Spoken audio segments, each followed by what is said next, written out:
la première photo de l'histoire. Nous sommes en 1826 lorsqu'un Français, Nicéphore Niepce, laisse sa caméra ouverte pendant 8 heures. Le résultat, une photo floue d'un toit, mais qui marque le début de la photographie.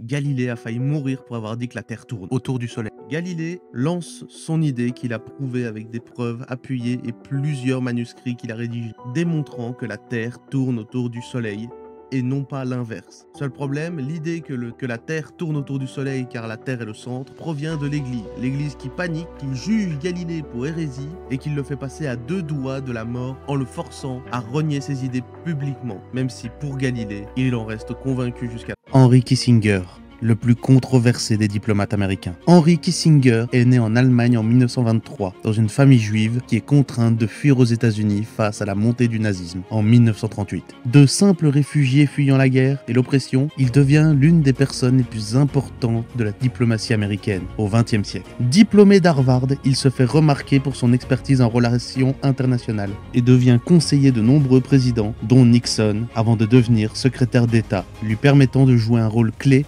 dans les relations internationales des années 70. Son plus grand succès est la paix au Vietnam qu'il parvient à signer après 4 ans de négociations en secret avec le Nord-Vietnam, concrétisant la fin de l'implication américaine dans la guerre avec les accords de Paris. Ce travail lui vaudra un prix Nobel, mais ce n'est pas tout. Kissinger parviendra à se rapprocher du Moyen-Orient et affaiblir l'influence de l'URSS. Il aidera aussi la détente des relations entre la Chine et les États-Unis.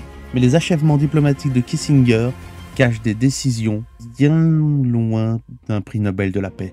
En Amérique latine, il est le principal artisan de l'intervention continuelle américaine dans les affaires du continent sud-américain, comme en 1973 où il soutient le coup d'État de Pinochet au Chili, renversant alors le président démocratiquement élu, permettant grâce à cela le début d'une dictature militaire où des milliers de Chiliens mourront et disparaîtront sous les coups du régime, qui n'est bien sûr pas le seul que les Américains ont implanté en Amérique latine. En Asie du Sud-Est, son rôle dans les bombardements massifs du Cambodge et du Laos, sous prétexte de contrer les communistes, cause des dizaines de milliers de morts civiles et permet indirectement l'ascension des Khmers rouges. En Afrique, il est accusé d'avoir toléré les exactions liées aux guerres d'indépendance et soutenu les régimes les plus brutaux, tout cela dans le seul intérêt de préserver les intérêts américains. Tout cela permet de comprendre la controverse de cette figure incontestablement importante de la diplomatie américaine, architecte de la paix pour certains, instigateur du chaos pour d'autres.